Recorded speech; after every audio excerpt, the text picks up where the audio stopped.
Hello, everybody, and welcome to ABM Answered, the quickfire demand generation ABM video series, or at least that's what we aim for. Today, I'm excited to be joined by Juan Martinez, who is a senior account-based marketing manager at Autodesk within, and I hope I get this right, architecture, engineering, and construction sector specifically. Yes. Cool. Juan, if you want to give a bit more background about yourself, I don't want to do you a disservice. Yes. Thank you, Sam. And thank you for inviting me. I have been at Autodesk for 10 years now. I started as marketing operations, then I went to field marketing, demand gen. But about 4 years ago, I was part of the first cohort of account-based marketing managers that established the program in Autodesk.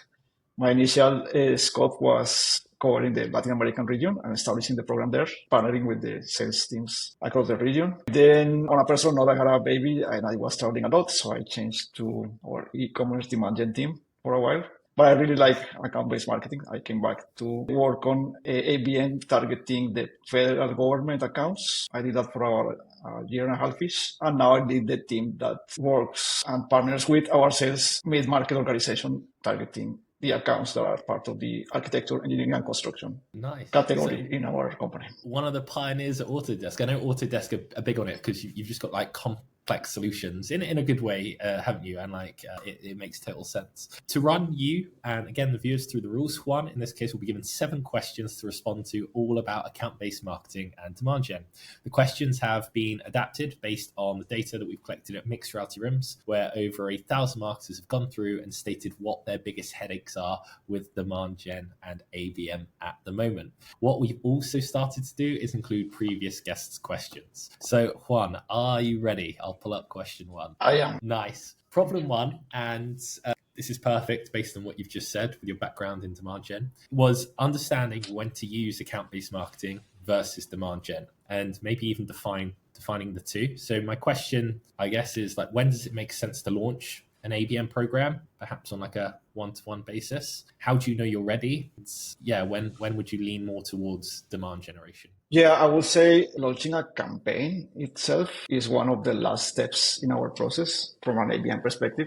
Before launching campaigns or even programs, there should be alignment at the corporate level on what accounts are going to get the investment of account-based marketing. We usually based on a measure of account attractiveness and business strength or opportunity. Then a one-to-one campaign requires a deep understanding of the account, its corporate strategy, account imperatives, market trends, organizational structure of the accounts. And this applies also at the one-to-few level, at some point. With that information, you align on a value proposition and stakeholders with the account to target and then launch the one-to-one or one-to-few program, which is a combination of digital and in-person tactics. So more about being ready is understanding the priorities at the corporate level and aligning those priorities with the resources that you have in the marketing department to tackle those priorities. That's how I will answer the question. And that's perfect. I try not to interrupt because these make for better short form kind of content, but just a little follow on from that. So you mentioned kind of buy-in at an executive level. Obviously Autodesk seem ahead of the curve when it comes to doing that. They're already bought into it, but I know there are a lot of ABMers out there that are struggling to kind of somewhat justify their value of an account-based marketing program to leadership before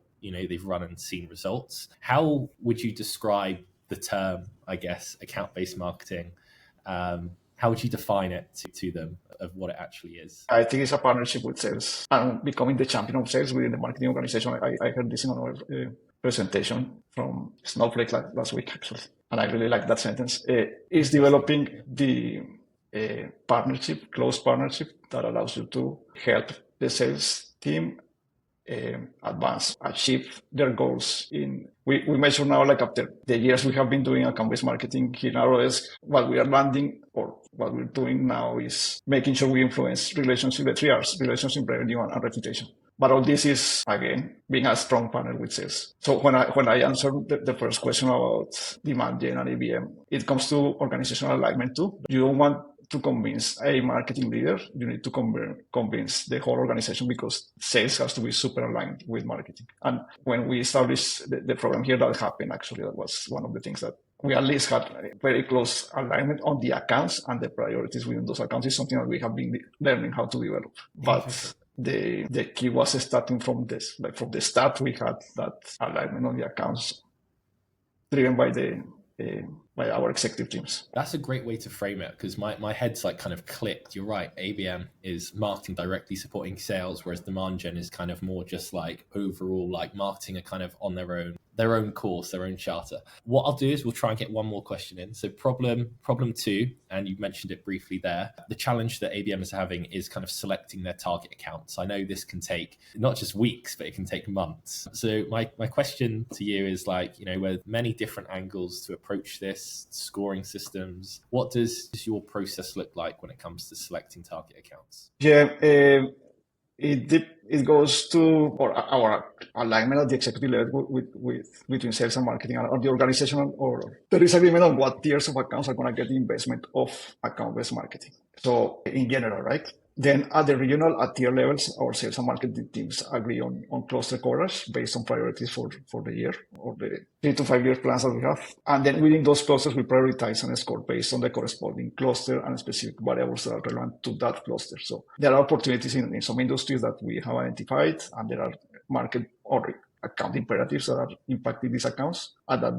may make those accounts more attractive for the program. So we take all that into account. Do you use any tools to do that, to support you and help you? Yes, we use multiple tools, but I don't know if I'm allowed to say that. Which ones? Oh, okay. No worries. That's fine. This isn't about getting you in trouble. It's just curious. Well, I guess another way to potentially phrase that then is, you're selecting the first cohort, right? Like, who can afford our service? Do you base that kind of hypothesis off who you already work with, or is, like, I don't know your industry well enough to talk about this, but is it just well known that companies within the architecture space, for example, have the budget to afford Autodesk? Yeah, but there are categories within those industries or companies. And then that prioritization exists already, even before ABM, the sales team was organized by that. Like there is a cohort targeting some big enterprise accounts, and this is kind of industry standard.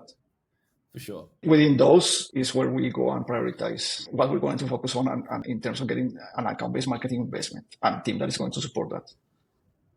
Awesome. Within the clusters, it depends on the industry. So it's not like as one size fits all. There are some specific industries or clusters that are expanding for some internal or external reason. It could be a retail sector that is getting more growth, or it could be another sector that's getting investment from the government entities. There are like different examples. So it's based on that cluster at the local and regional level that we look at those variables into account and try to prioritize our efforts to those accounts. That's interesting. So you go one step further than just going, hey, who are like our existing customers? You're looking at macroeconomic trends as well. Yes. Like where's their surgeons. Wonderful. So problem 3, aligning marketing and sales. So that's the headache. It's an age-old problem, which, we probably should have fixed by now, but it's still a challenge for marketing teams. So Juan, what do you do? Where do you see the biggest breakdowns happen between marketing and sales teams, and how do you resolve it? Yeah, I mentioned earlier that at corporate level, we are aligned with sales on what accounts to target and what accounts get the account-based marketing investment. So I will mention that systematically we try to align our accounts and priorities, and then yearly we plan with our sales teams on what specific clusters and priorities we're going to focus. That tends to reduce breakdowns. There is also a level of organizational alignment on like what teams are targeting what tiers and clusters, and then ABM organizationally tend to align to that. So that tends to reduce the breakdowns from a systemic or organizational point of view. That said, in addition to that, we align on KPIs, how we measure success, which also can be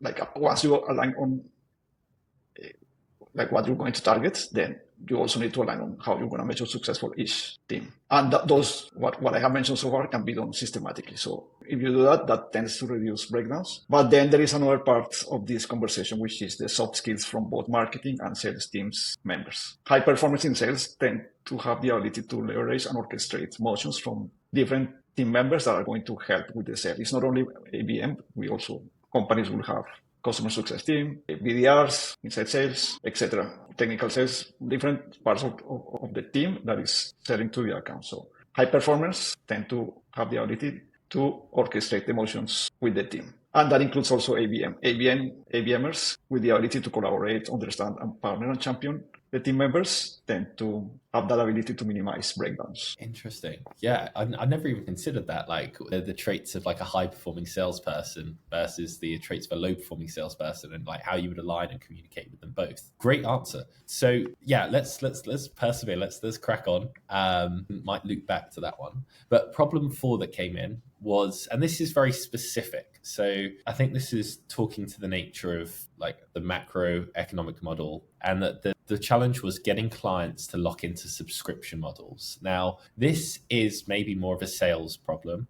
I don't know if you've experienced this as such, but you know, a lot of companies are beginning to kind of like push back into just buying lots and lots of software. They don't want to be locked into like year-long subscriptions. And 2 companies that have done this really well, like combated this, are Datadog and Twilio, who still obviously sell to big enterprises successfully, but their model very much operates on a usage basis. So you're kind of like paying for what you use, as opposed to having like this fixed large enterprise retainer. I'm sure there is an element of retainer there with support and things like that. So I kind of just want to pose this one to you and to discuss maybe like the pros and cons, in your opinion, of this, where you stand with it. And obviously you might not be able to talk about the ins and outs of what you do at Autodesk, which is absolutely fine. But yeah, I just would love to get your kind of opinion on that, if you've got any thoughts. Yeah. I see this more of a strategy question rather than sales or marketing at the company level. And it also depends on the size of the company and if it is a startup or an established business with many, many years. So, and also it depends on the customer. So Microsoft does charge subscriptions, and there are different tiers and models. Pay per usage is a good model for certain type of customers. The key is for the company to understand, I feel, what customer is the right fit for that model and optimize based on that. So for example, do you have unique users that are going to be on the product the whole time to be able to do their job? Or do you support multiple users that only need to have access briefly for certain features? All that can be taken into account when modeling pricing or product offering. Like, do you offer the usage version more for this kind of customer that only need to be there to review a file or to do something very specific, versus the person that has to be all day in the tool to develop something as part of their job? So the companies that identify these segments and are able to have a strategy, including the subscription or pay-per usage or other models that could be perpetual for some customers. That is something that I will say that is a company strategy that then sales and marketing feed into, provide feedback, and then operate and execute. You are right. You're extremely right. So would you say it's, when you're the size of Autodesk, been around for ages, and you've got kind of that brand credibility, you're like the number one player in the market of what you do.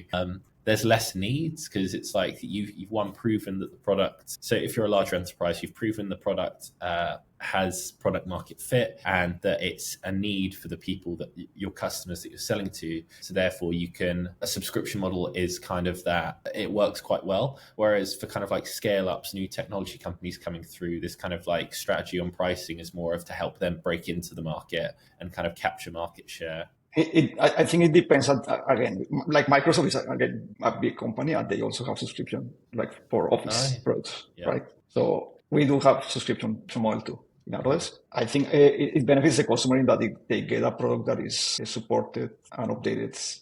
You don't have to wait a year to get updates, like they happen consistently. Yeah. There are changes in the better experience usually.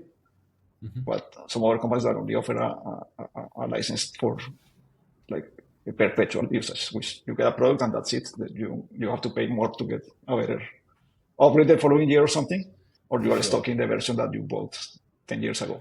So that's also from the customer point of view, it's a different experience, and something that you as a user to appreciate in the products that you use. So it's not only B2B. Yeah, I hate that. Phone companies are the worst at it as well. They won't let you like kind of upgrade your phone or do all that sort of stuff without like until you see a subscription through to the end.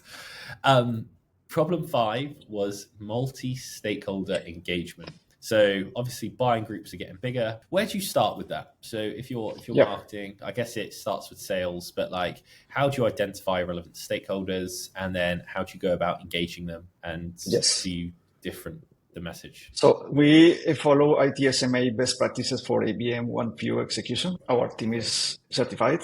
So as part of our planning, we learn account imperatives, account needs, and map buying committee members based on those imperatives and needs.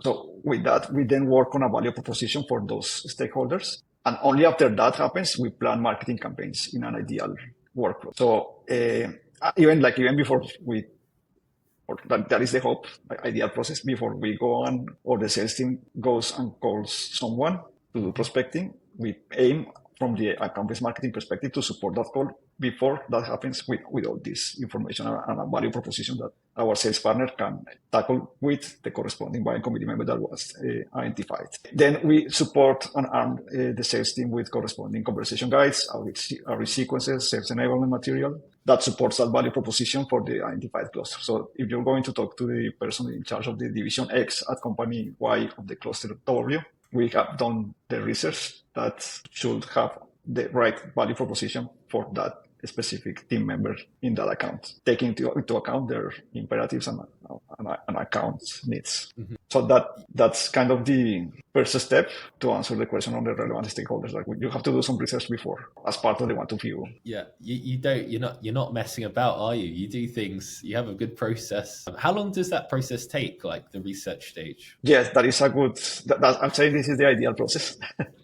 So this is a good segue to AI. So AI has helped us in that initial research stage. And I'll tell you how. And this year we started testing using GPT, Claude, and XIQ to do that initial account imperative, account needs, buying committee mapping. And it is really good because it gives you a head start. So it does hallucinate several times. So you have to be mindful of like if this answer that I'm getting is right. But it does help a lot in that initial brainstorming and time that you used to have to go and pay an agency to do on starting to understand the cluster, what are the priorities, and what are the company's initiatives that tackle that specific imperative. So you can go to a level of this account is doing, of the cluster retail has sustainability initiatives, and the sustainability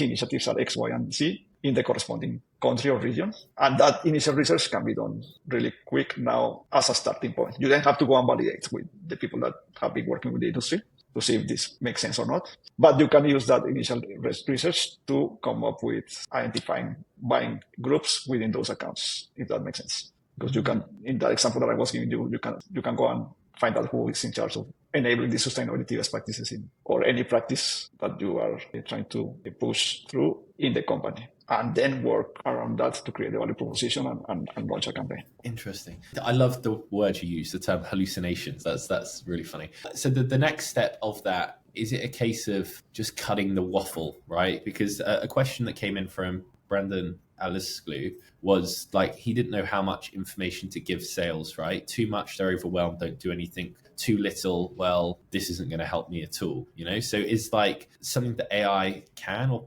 can it not help with is how do you then take that information? Should you just go through it by hand and like pick out the relevant battle cards? Yeah, we have some templates that we have, like the company has for sales enablement. So that includes something like a conversation guide. A conversation guide will tackle like how to talk to a buying committee member on the specific group with the pain points that have been identified and how to solve them, like that starting conversation. We support that with content that can be sent via email, and we also have like presentations, etc. And so on. This is where the orchestration part that I mentioned early on plays in, because it's not only what marketing is doing, there is also team members that can provide a demo, and that should be aligned with the messaging that is coming or the value proposition that we are pushing. That will come at a later stage. In terms of the amount of information, I think I come back to the templates that you start with something that you need, like a minimum viable plan or project that you establish, and then you at least come up with that so that we can execute. You can always add more and more and more, but it's going to depend on your strategy for the account or group of accounts. For one-to-one, I think is where it's worth going more into details, because you really want to be super knowledgeable of the account, and that's where you go a level deeper than when you do one-to-few. Into the one-to-few. Okay, for sure. Problem 6 that came in, and I'd be interested a bit later to hear, or maybe you can incorporate AI into this as well, because I know you're very big on it, you and your team. But like nurturing. So I think the actual problem isn't nurturing. The actual problem is like middle of the funnel jam, right? They're getting leads in, which I guess isn't really account-based marketing, but they're getting these accounts engaged, and then they're just sitting there stagnant. So how are you kind of accelerating that deal velocity? How are you giving sales content or supporting sales with helping them reach out and provide value in the meantime? Yeah, I'll give you my one to few. My scope is mainly one to few on our teams too. So from a one to few perspective, we track, and this is probably broad ABM too, but we track KPIs around the 3 Rs I mentioned earlier too. 3 Rs of ABM: relationship, revenue, and reputation. If a deal is stuck, it's usually an opportunity for you to view how the corresponding account or clusters score on these 3 Rs. Do you have the relationships with the key stakeholders of the buying committee mapped out, and are they engaged? Do they all know your company and the outcomes that can help you achieve? Work on improving those elements that are missing to help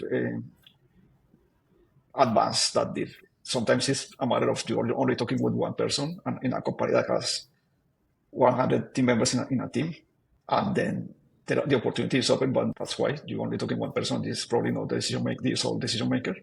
Mm-hmm. So how do you develop and map out the account relationship, make sure that they know about you, and then advance deals knowing that information? Interesting. So it's more strategic rather than tactical. That you can have like some tactics developed like for deal acceleration, opportunity acceleration, some place based on yearly events like this. There is a tax events. You can go and come up with a campaign, but those are more tactical in my point of view. It's more at the strategy level on the account. Do you have mapped out the people that you need to work with? Okay. And I think like just this is a side question. I might edit it out because it might make me sound really stupid. But the like AI can't really. It says I'm seeing a lot of tools. I can't even name them because there's so many. I just see them all the time. Of like prospecting and nurturing AI tools where it's like, oh, you click this button and we'll keep it on autopilot. And I think all it's doing is sending like a generic email nurture sequence, not even nurture sequence, an annoying sequence of, hey, just checking in. Are you okay? Like that sort of stuff. How do you see AI, if at all, helping with kind of nurturing? Or do you always think it's going to be lean towards the human to human element? No. There are digital tools that help you advance content to these accounting members of the buying committee. They can help you identify someone that is doing research and you don't know about. They are useful in the digital play of a customer journey, and they have a great importance. This is something that depends on the value of the deal. It depends on the type of company, and it depends on how you are selling to these companies. If you are mainly a digital play where you don't have a lot of in-person sales activity, I think that's where you will lean more into digital only or mainly AI tools, where you have to go and convince a buying committee, and you have to go and work on a PO, and you have to work with partners to close a deal. That's where we're seeing AI as an strategy advisor or helper from the account-based marketing perspective. We of course have the digital place, and there is a team focused on digital at the volume level, and that's where those kind of tools will help in that orchestration. But then there is also the going deeper into the accounts, understanding who specifically we need to talk with or work with within the accounts. And AI can help there, as I was saying, as a strategy consultant, because you can go to any of these tools that I was saying, like XIQ or even Claude or GPT, and understand who they are, how do they work with you, what is their style. Like that information is available in a tool like XIQ. You can go and start to find out how the buying committee works, and are they likely to work with you in a better way, better than others. Understanding those nuances, AI is helping to do that at higher volume than before. When you can go and do specific research on people or accounts, when we want to go deep into the accounts, because we have to sell a big deal of millions of dollars into the account. So that's different than if you want to sell a subscription that is $20 per month to a smaller business. We love those $1 million deals. Just on that, so why I've got you on this trail of thought. A lot of the research, I can see it for sure. I'm actually working on a project to do with like AI research at the moment. But what do you think about like actual engagement in the sense of like avatars? And I guess it kind of ties in from exactly what you just said. Like if it's always a high ticket multi-million pound deal, like put a real human, it's worth it in every regard to just have a real human there. But like, do you think we're going to live in like some, I'm going to say dystopian world of like AI avatars, like the Synthesias of the world, whatever, that like grow Autodesk personalities or whatever the company personality is, and it's like, hey, that's going to be the client facing, because then marketing have more control over that, right? Because they can prompt it and program it. Yeah, I think at some point that will happen, regardless for the accounts of the company. This is something that is going to work more based on the data that is feeding this avatar or this agent. If the data is good, then I see it working really well. I was listening to a podcast the other day and someone was saying that they developed their own replica, like a clone, a digital clone that was a replica. Like imagine another one that is a bot, and they program voice into this agent with my own voice, for example. And then he was saying that he got the bot to call his friends and got them to. I think I saw this in Carlos Switcher's podcast. Actually, I heard this in Carlos Switcher's podcast. I think they were saying that they were able to trick like 10 people. Only a few, and don't quote me on this because I don't know if the numbers are right, but so only a few were able to really know that this was a bot, or were wondering if the person was sick because they were saying something that didn't make sense in some cases. But in some other cases, they were actually able to replicate the person.